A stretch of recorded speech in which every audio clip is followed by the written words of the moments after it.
My name is Nicole. I'm 30 years old, living and working in Seattle, a city where the rain never seems to stop, but somehow the people can feel even colder.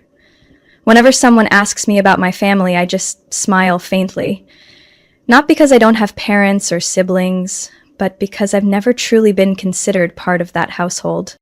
My mother, Linda, is the kind of woman who always shows up with flawless hair, a voice like melted honey, and a love she openly reserves for her eldest child, Ethan. Every time I saw the two of them laughing together, hands clasped like best friends, I felt like an outsider. I'm the youngest, born 6 years after Ethan, and ever since I can remember, my place in the family has been clear. Secondary, disposable. My father, Jonathan, was the only one who ever truly cared for me, but he was always too silent when it came to Mom's blatant favoritism. He never defended me, never stopped her whenever she dismissed or criticized me. Over time, I learned to stay quiet, not because it didn't hurt, but because I knew speaking up wouldn't change anything. In 7th grade, I won 2nd place in a county science competition, the only student from my school to earn a prize that year. Mom barely glanced at the ribbon before asking, "So, how did Ethan do on his SATs?" But when Ethan won a school-level debate contest, she threw a full party, invited neighbors, relatives, even his teacher. I still remember being told to make lemonade for the guests while Ethan stood in the center of the room, holding flowers and soaking in praise like some statewide inspiration. I tried. God knows how hard I tried. I joined the basketball team, led my finance class, got into the University of Michigan on an almost full scholarship. When I told Mom, she sighed and said, "Ethan got into Yale, but Michigan is okay." That word, okay, cut like a knife. Again. Ethan, of course, never had to worry about a thing. While I juggled school and 2 part-time jobs just to cover my expenses, he got a brand new car, and monthly spending money landed in his account like clockwork. When he wrecked the car after a late-night party, Mom hired a lawyer to handle it smoothly. When I asked why no one had ever helped me like that, she simply said, "You're strong. You don't need help." Don't need it? I wondered if I'd grown strong for myself, or because no one ever gave me permission to be weak.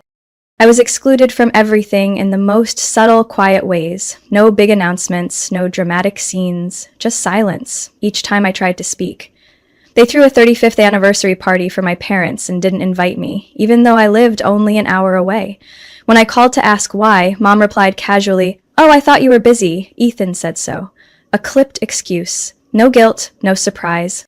For years, I tried convincing myself I was just overly sensitive, that maybe I was imagining things. But a 6-year-old doesn't imagine her mother throwing a birthday party for her brother while leaving her with a plastic container on the kitchen counter, holding a tiny cake with the words, "Happy Birthday, N," scrawled in white frosting. I stared at that N for hours. Not Nicole, not daughter, just N, a leftover letter, a stranger. Everything began to change in the spring 2 years ago, when my father, Jonathan, was suddenly hospitalized due to a mild heart attack. The doctor said if we had waited just a few more minutes, the consequences could have been much more severe. I remember standing silently in the hospital hallway, pale yellow lights casting long shadows on the wall, my heart frozen by one quiet realization. I was still terrified of losing the only person in my family who had ever truly cared for me.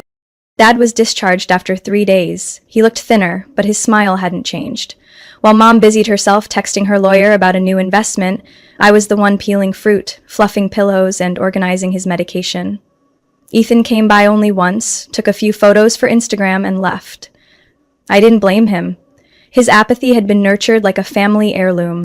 That was when I discovered an old yellowed letter in the drawer next to Dad's hospital bed. It was from my grandfather, written in 1978, describing the family's roots. A small town in central Italy called Vinci. It was where he'd spent his childhood before emigrating to the US after the war.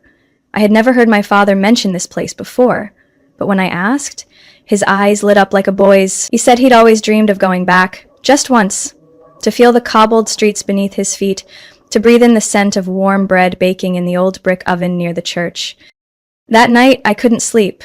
I sat in front of my laptop, zooming in on satellite maps, reading travel blogs, digging through immigration archives at the Seattle Public Library, desperate to make sure Vinci was real and still alive. The next morning, I opened a new savings account. Every month, I transferred $2,000 from my fixed salary, an enormous chunk given the cost of living in Seattle. I cut everything. No more takeout coffee, canceled my gym membership, swapped Uber for the bus. My coworkers thought I was saving up to buy a home. I said nothing, because my goal wasn't bricks or walls. I was buying something my father had never dared to dream of. Almost 2 years later, the account reached $58,200. I could hardly believe it. When I called the Vinci Town Hall and was connected with a woman named Signora Bianca, manager of the local records office, her voice trembled when she read my grandfather's name from an old birth certificate. Giuseppe Moretti, born in 1923. She told me a distant relative still lived in town, running a small wine shop that had been in the family for nearly 80 years. I spent 3 weeks planning every detail, a rental villa tucked in an olive grove near Vinci, round-trip business-class flights for Dad, myself, and, at the time, I imagined, anyone who wanted to join. I booked a Tuscan cooking class, a private winery tour with our relatives, a small ceremony at the ancient church where my grandfather had been baptized. I even hired a local photographer to document the whole journey, like a personal documentary, just for Dad. My father would turn 63 this June.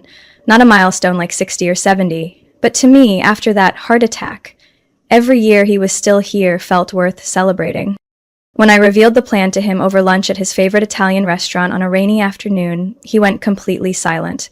I had never seen my father cry, but that day a single tear slowly fell, and he held my hand tightly. He said just 3 words, "Thank you, sweetheart."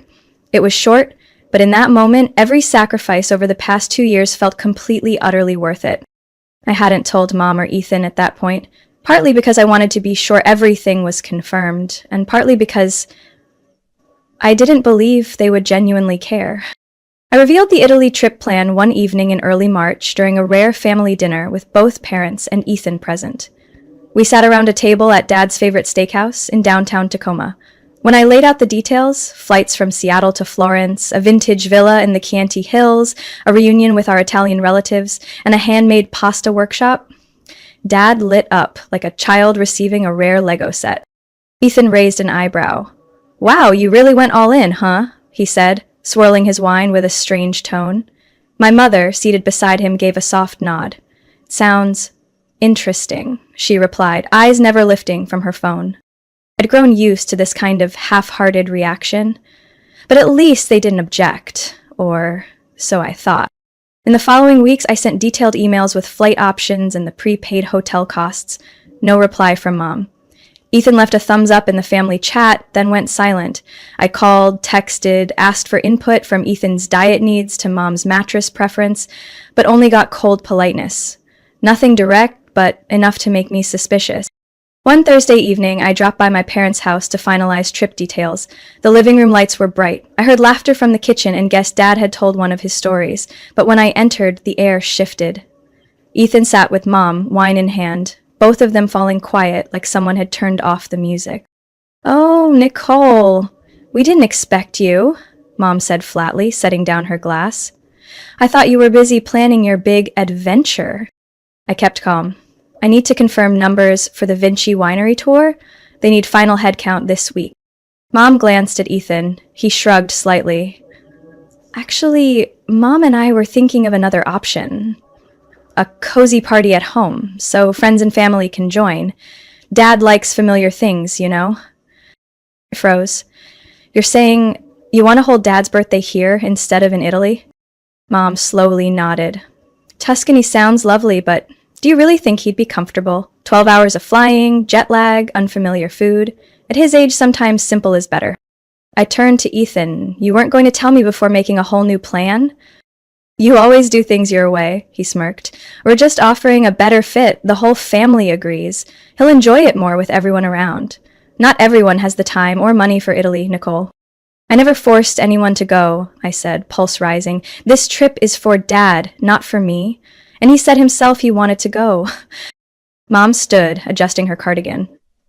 "We haven't said anything to your father yet, so let's not turn this into a fight. We all want what's best for him, right?" That's when I knew they had made plans behind my back. Quietly, deliberately, and without me. The bitterest part wasn't the opposition. It was being treated like I didn't exist. After that day, I received no more messages in the family chat. All communication funneled through Mom and Ethan. When I called Dad to ask about the trip, he just chuckled and said, "Oh, your mom told me you're too busy with work to decide." I nearly dropped my phone. My father, the one I thought was always on my side, had no idea about the plan I spent 2 years preparing. At the time, I didn't yet know what else they had kept from him. But one thing was crystal clear. I had been quietly removed from my own father's birthday celebration. No warning, no invitation, no seat at the table. Saturday afternoon, I stopped by my parents' house after finishing an early consultation shift at the office. In my hand was a gift box. A custom-printed photo book of the Tuscan region, complete with captions I'd written myself, including images of the villa, the winery, the old church, and the stops my dad used to mention in those rare father-daughter talks. I planned to hand it to him personally, a small surprise during these increasingly suffocating days.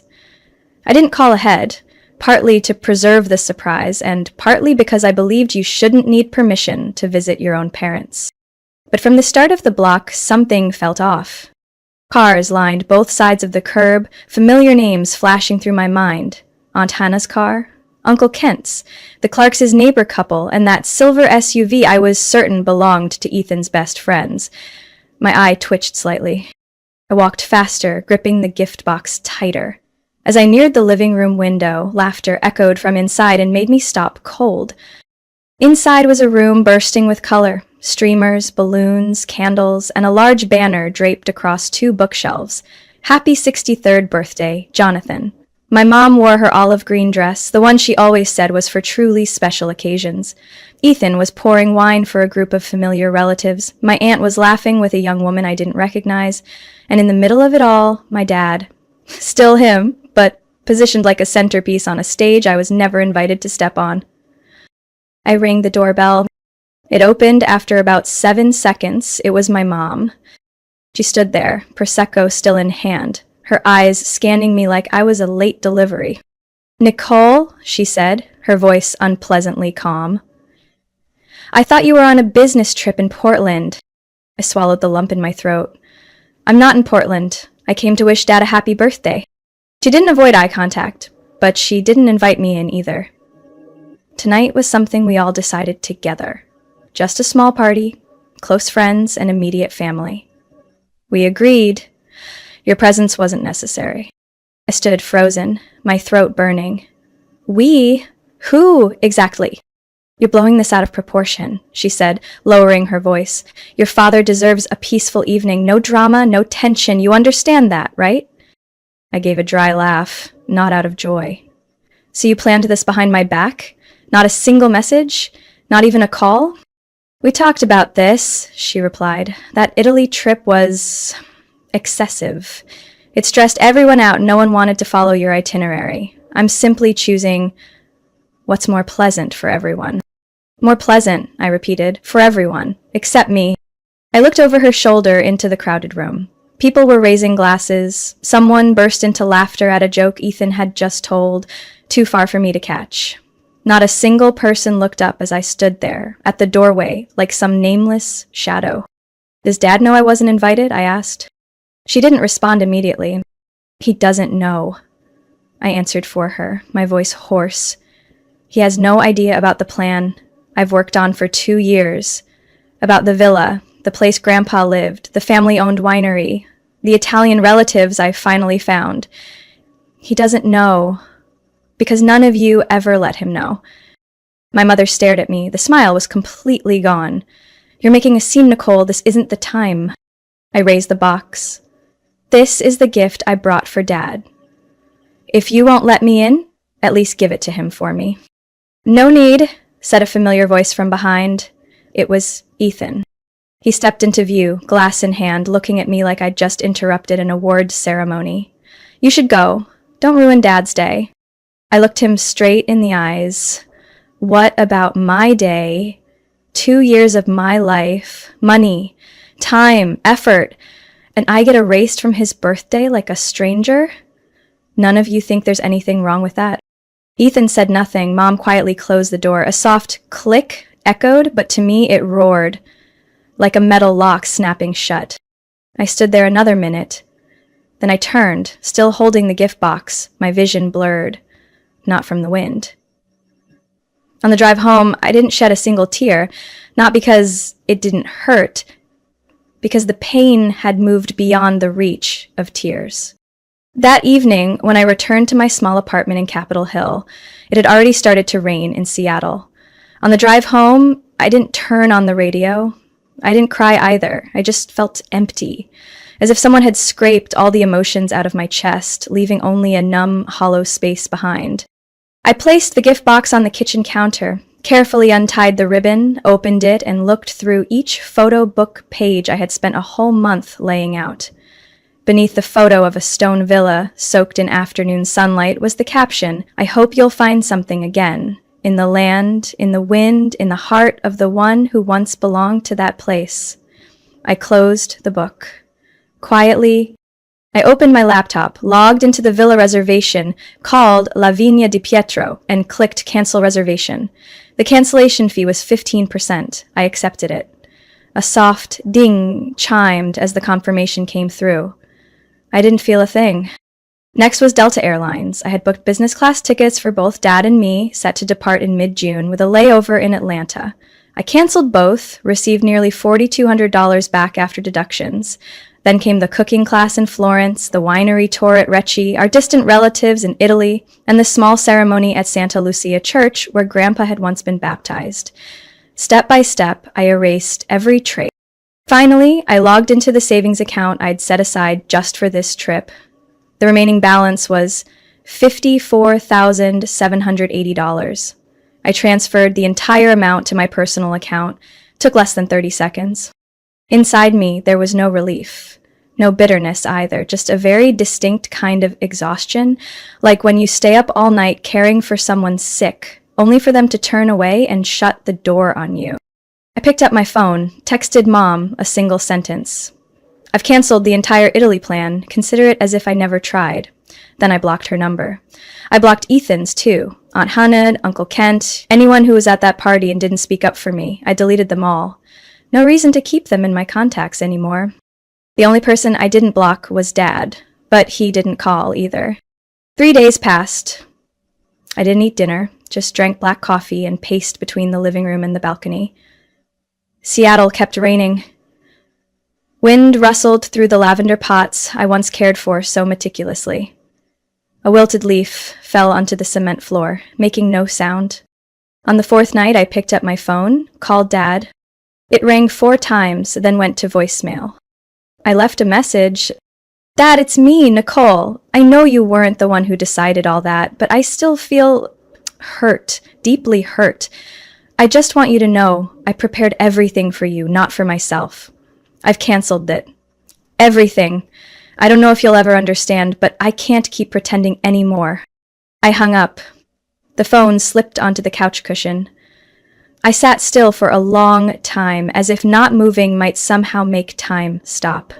The next morning, I decided to leave the city. Not far, just a small cabin on Whidbey Island I had once rented to write my graduate thesis. The place had no strong cell signal, only ocean waves, seagull cries, and a dark wooden bookshelf that always smelled like old paper. I texted my boss to request 3 days off, no explanation. Packed a few clothes, a leftover bottle of Italian red wine from Christmas, and a journal with blank pages. On the ferry ride to the island, I watched the pale sun shimmer on the gray water like wrinkled silk. A little boy stood beside his mother, pointing at each seagull, calling out the wrong names, but laughing anyway. I wondered, had my mother ever looked at me like that? Had she ever truly seen me? Not as a lesser version of Ethan, but as myself. I had no answer, but I knew one thing. This time, I wouldn't come back the same. I wouldn't be the one putting out fires I didn't start. I wouldn't knock on doors already locked, marked with a not welcome sign. As I stepped onto the wooden walkway leading to the cabin, I heard a soft chime from my jacket pocket. A voicemail alert. It was from Dad. I listened. A long sigh, then his voice. Soft, slightly shaky. Nicole, I don't know what's going on, but I need to see you. There's something I think you don't know yet. I gripped the phone tightly in my hand. I replayed Dad's voicemail 3 times, each time feeling my insides twist tighter. There's something I think you don't know. That line echoed in my head as I slowly paced around the small wooden cabin tucked among pine trees. That night, I couldn't sleep. The wind beating against the windows felt like a push, a reminder to go back and face what I had been avoiding since that front door slammed in my face. The next morning, I drove back to Seattle. On the way, I didn't call Dad. Instead, I called someone I never thought I'd reach out to. Ethan. I said just one sentence, I want the truth. He paused for a few seconds, then quietly replied, "Come over tonight. Rebecca will be out. We need to talk without anyone interrupting." I arrived at 6:30. Ethan's 2-story home sat in a quiet neighborhood. Stone path leading to the porch, warm yellow lights glowing from the living room. It looked far more harmless than the image of him I had carried for years. But the moment he opened the door, I saw something different in his eyes. He handed me a cup of tea, no wine, no pleasantries. We sat across from each other on the sofa, lights dimmed, only the soft glow from the kitchen corner lit the space. I heard Dad's voicemail, I began. "So did I," Ethan said, eyes cast down to the wooden floor. "And, yeah, there are things you need to know." I crossed my arms, forcing myself not to interrupt. "Mom told Dad you didn't want to come to the birthday," he said bluntly, "that you were too busy, too upset about the Italy trip getting pushed back, so you decided to take a break from the family. She told him you weren't answering texts, not picking up calls, and he believed her." I exhaled, hands cold. He had no idea about the 2 years I spent planning, about contacting our family in Italy? Nothing? Ethan shook his head. I trusted her. I saw you pulling away from the group chat, canceling meetings, and not showing up to the party. I thought maybe she was right, that you were angry, cutting ties. But these last few days, something didn't add up. I clenched the teacup handle. Why did you believe her, after everything? "Because I've always let her control the narrative," Ethan admitted. "I was the protected one. You were the one who had to stand on your own, because you didn't have Mom shielding you. But that also made me blind." I stared at him, searching for a specific feeling, but couldn't name it. Finally, I asked, "How do you know for sure she lied?" Ethan stood, walked into his study. He returned a few minutes later with a folder and a thick envelope. "Dad found a bunch of old letters and documents in Mom's private drawer," he said. "There were printed emails you sent to the whole family. She never forwarded them to Dad.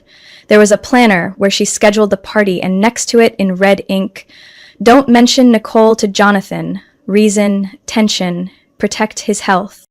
I couldn't believe what I was hearing. Ethan handed me the envelope. "These are copies Dad asked me to give you. He knows now, and he's furious." "Where is he?" "At Uncle Rich's place, his college friend. He left the house after confronting Mom last night." My chest felt hollow, like everything that had collapsed was now being rebuilt, but with broken pieces that didn't quite fit. "I'm sorry," Ethan said softly. "I know sorry doesn't cut it, but I want to make things right." I stood up. "You can help by telling Dad I want to see him, today. Anytime he's ready." Ethan nodded. "I'll call him right now. And Nicole, thank you for coming."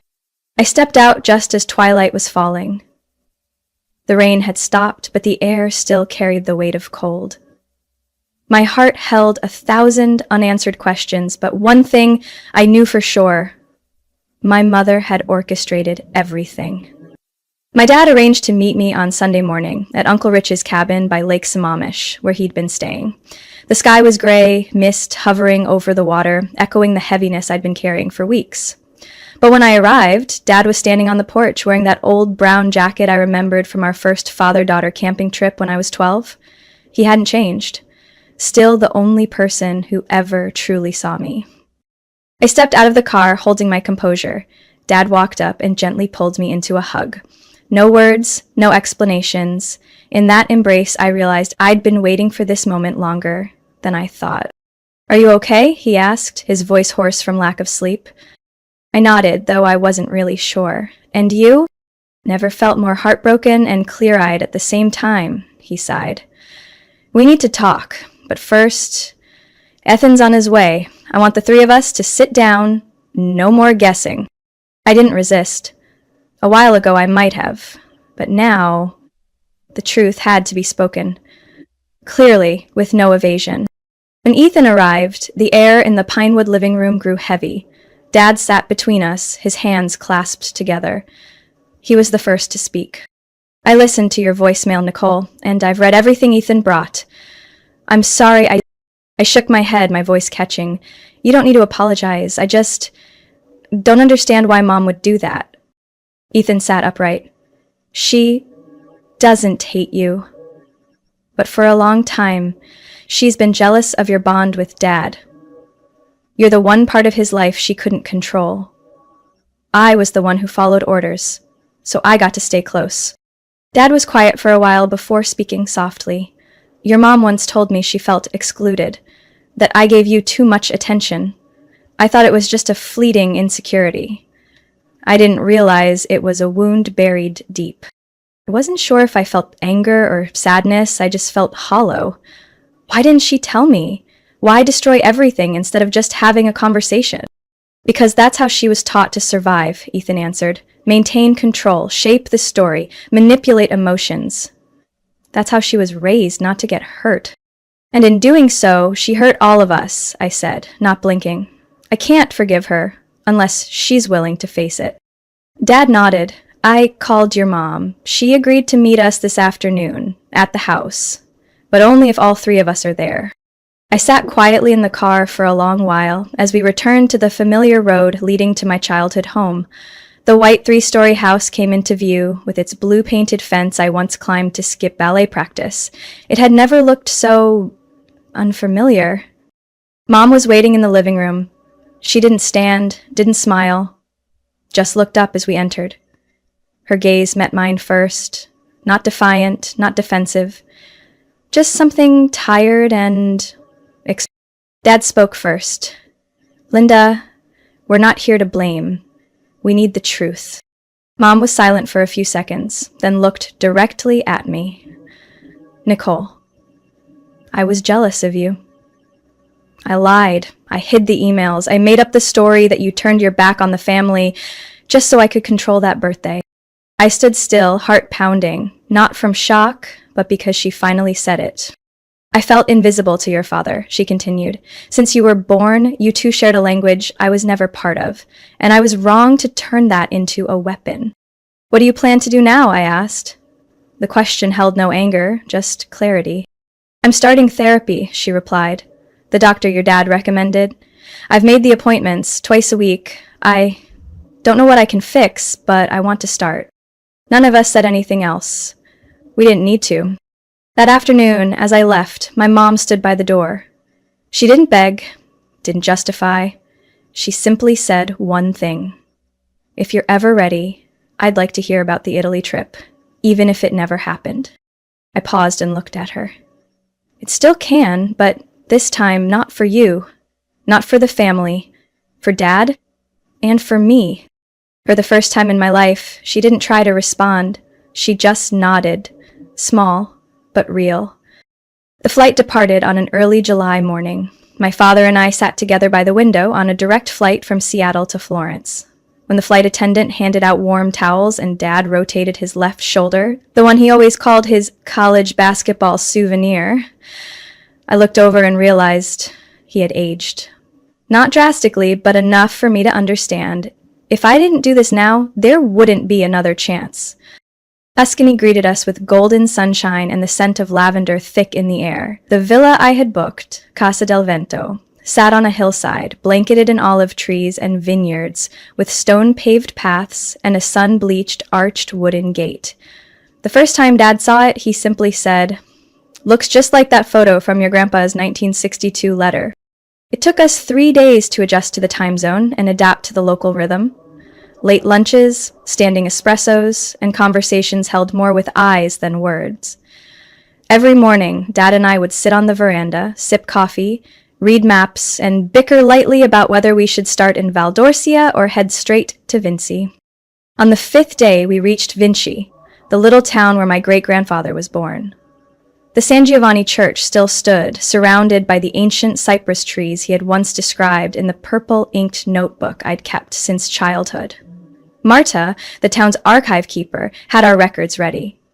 When Dad held the original birth certificate of his grandfather, I saw his hands tremble. It wasn't age, it was the weight of touching something that had always just been a family dinner tale. That evening, we were invited to dine with the Rechises, a distant branch of our family. We sat under grapevines in their backyard, at a long table draped in white linen, warm string lights glowing on faces that were both strange and strangely familiar. A man named Pietro, around my age, raised his glass of Montepulciano and said in broken English, "To your return, Jonathan. Blood comes back to the land." We rode back to the villa in silence. On the way, Dad finally said, "Thank you for not giving up, even when everyone wanted you to stop." I said nothing, I just held his hand. In that moment, every wall my mother had built over 3 decades, with blame, comparison, and silence, vanished. On our last day, we took a cooking class in Siena. I learned to make tagliatelle while Dad spilled the salt jar twice, too distracted by the blonde chef. "She looks just like someone from Cinema Paradiso," he grinned, like a kid. We laughed the whole time, not because of the mess, but because we finally felt alive, fully, in a space where no one interrupted, no one dictated what was appropriate or expected. When we returned to the US, I mailed a printed photo album to my mom. No captions, no explanations, just proof. The trip happened, even without her, and without needing her permission. Surprisingly, she called. For the first time in months, her voice wasn't laced with control. She said simply, "Thank you for sharing. I'm trying." I didn't respond right away, but a few weeks later I agreed to meet her at a cafe near the park. The meeting was brief, awkward, imperfect, but real. She spoke of therapy, of crying silently, of seeing her own childhood for the first time without blaming others. 1 year later, we celebrated Dad's birthday at a small Italian restaurant in Kirkland. Just 5 people, Dad, me, Mom, Ethan, and his wife, Rebecca.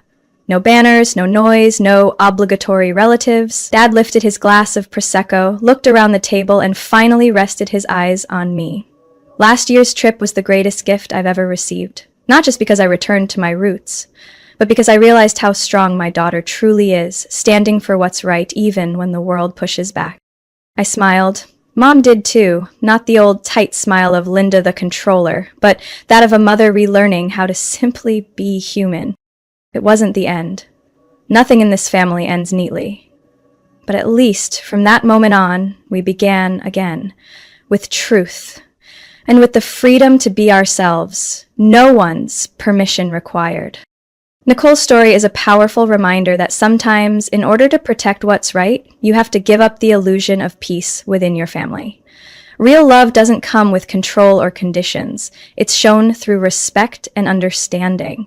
In real life, many people are isolated simply for standing by the truth. But just like Nicole, when you stay true to your values, you don't just save yourself. You open the door to healing if others are willing to change too.